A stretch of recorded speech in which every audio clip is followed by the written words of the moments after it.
नमस्कार, कशा आहात आपण? नेहमीप्रमाणेच आजचा व्हिडिओ खूपच जास्त युजफुल आणि इंटरेस्टिंग होणार आहे. नक्कीच शेवटपर्यंत पहा. आवडल्यास मित्रपरिवारासोबत शेअर करा.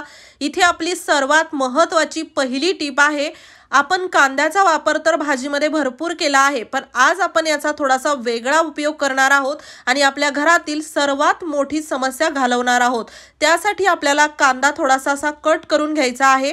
अगदी खराब झालेला थोडाफार कांदा असेल तोही घेतला तरी चालेल. आणि हो, तुम्ही हा व्हिडिओ कोणत्या गावातून किंवा शहरातून पाहत आहात ते मला कमेंट बॉक्समध्ये नक्की सांगा, जेणेकरून माझा व्हिडिओ कुठे कुठे पोहोचला मला ते कळेल. तर इथे मी थोडासा कांदा कट करून एका वाटीमध्ये घेतलेला आहे आणि यामध्ये आपल्याला थोडंसं टाकायचं आहे डेटॉल. अगदी 2-4 थेंब जरी टाकली तरी चालतील आणि याला व्यवस्थित असं मिक्स करून घ्या. आता हे डेटॉल टाकलेला कांदा आपण घरातील कान्याकोपऱ्यात ठेवायचा आहे. डेटॉल टाकलेला हा कांदा घरातील कान्याकोपऱ्यात ठेवा, जेणेकरून आपल्या घरातील पूर्णपणे झुरळ नाहीसे होतात. जसे की किचनमध्ये, सिंक मध्ये रात्रीच्या वेळी टाका. पाईप मधून रात्रीच्या वेळी मोठे मोठे कॉकरोच घरामध्ये येतात, तर हे घालवण्यासाठी देखील आपण या ट्रिकचा उपयोग करू शकतो. हा डेटॉल टाकलेला कांदा तुम्ही फक्त 2 ते 3 दिवस घरामध्ये रात्रीच्या वेळी टाका. तुम्ही पाहताल तुमच्या घरातील कॉकरोचची संख्या पूर्णपणे कमी होईल. यानंतरची आपली टीप आहे फ्रीजसाठी. बऱ्याच वेळा आपण पाहतो फ्रीज आपण व्यवस्थित वापरतो तरीही त्यामध्ये जी थंड हवा असते ती लीक होते किंवा थंडच फ्रीज होत नाही. त्याचं एक कारण असतं की हे रबर थोडंफार खराब होतं आणि जास्त करून तर तुम्ही या रबरला जर स्वच्छ केलं नाही तर हे रबर जे आहे यामध्ये घाण साचते आणि यामधून लिकेजचा प्रॉब्लेम येतो. तर याला वेळोवेळी स्वच्छ करणं खूप गरजेचं आहे. त्यासाठी आपण इथे वापरणार आहोत एखादा जुना पातळ सॉक्स आपल्याला वापरायचा आहे आणि इथे मी घेतलेला आहे कंगवा. तुम्ही इथे एखादी पट्टी स्केल देखील वापरू शकता. कोणतीही पातळ अशी आपल्याला एक वस्तू वापरायची आहे आणि त्यामध्ये सॉक्स आपण असा टाकलेला आहे. याला आपण थोडंसं ओलं करून घेऊयात. प्रत्येक महिलेने हे केलंच पाहिजे असा हा उपाय आहे, कारण की आजकाल प्रत्येकाच्याच घरी फ्रीज असतं आणि एकदा फ्रीज खराब झालं की भरपूर अडचण येते, पैसेही खर्च होतात. त्यापेक्षा वेळोवेळी स्वच्छता जर अशी आपण केली, एकतर फ्रीजही स्वच्छ राहतं, खराब होत नाही आणि विशेष म्हणजे हे जे रबर असतं यामध्ये दुसरा कोणताच कपडा आपल्याला व्यवस्थित असा टाकता येत नाही. पण कंगव्याच्या मदतीने आणि सॉक्सच्या मदतीने पाहू शकता आपण याची खूप छान अशी क्लिनिंग करू शकतो. अगदी चुटकीसरशी आपलं जे फ्रीज आहे ते स्वच्छ होतं. त्यासोबतच आपलं जे रबर आहे ते खूप जास्त असं कडक झालेलं असतं किंवा हवा जर लीक होत असेल, एअर काहीतरी प्रॉब्लेम होत असेल तर तो देखील दूर होतो. कारण की जेव्हा आपण क्लिनिंग याला करतो तर कुठे ना कुठे हे जे रबर आहे ते थोडंसं असं मोठं होतं आणि जेणेकरून आपलं हे जे दरवाजा आहे फ्रीजचा तो खूप छान असा घट्ट बसतो आणि आपल्या लिकेजची प्रॉब्लेम कायमची दूर होते. त्यासोबतच फ्रीजही स्वच्छ होतं आणि लिकेज होत नसल्यामुळे त्यामधील टेम्परेचर देखील मेंटेन राहतं. एकदा नक्की ट्राय करून पाहू शकता. अगदी फक्त एकदा कंगवा या पूर्ण रबरमध्ये टाकायचा आणि एकदाच वर पासून खाली असा ओढून घेतला, पूर्ण रबर असं चुटकीसरशी साफ होतं. आणि अशाच नवनवीन व्हिडिओसाठी चॅनलला सबस्क्राईब करा. पाहू शकता वरून देखील रबर थोडंफार घाण झालं होतं, त्याला देखील मी स्वच्छ केलेलं आहे. ही आहे फ्रीजमध्ये सॉक्सची कमाल. यानंतरची आपली टीप आहे गॅसच्या शेगडीसाठी.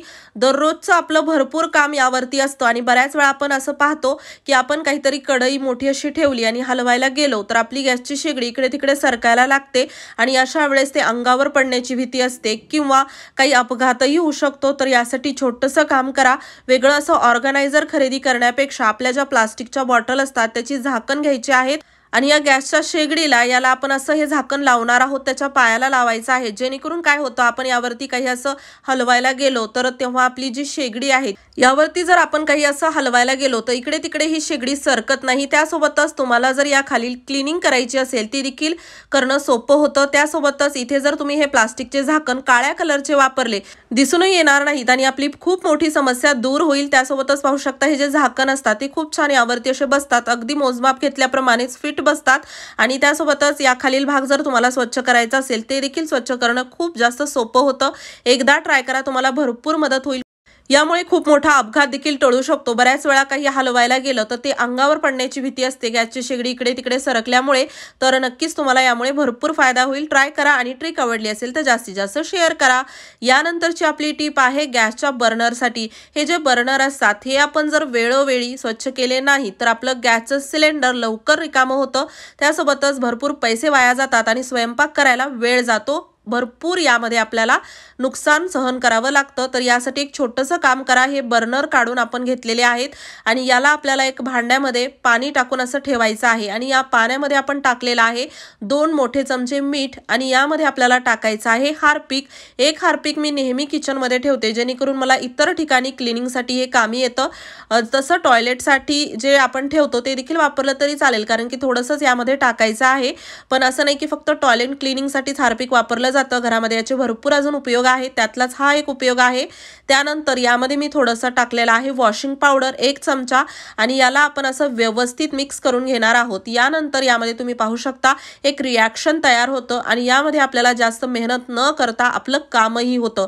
फक्त एक आपल्याला जुना टूथब्रश घ्यायचा आहे आणि याच्या मदतीने मी याला असं थोडंसं मिक्स करून घेत आहे। यामध्ये जे रिॲक्शन झालेलं आहे ते तुम्ही पाहू शकता, पूर्ण बबल्स यामध्ये तयार होतात आणि यामध्ये मी पाणी असं टाकलेलं आहे की पूर्णपणे बर्नर जे आहेत यामध्ये बुडाले पाहिजेत, म्हणजे व्यवस्थित ते भिजले जातील। तर आता मी साधारण याला 15 मिनिट असंच बाजूला ठेवलं होतं।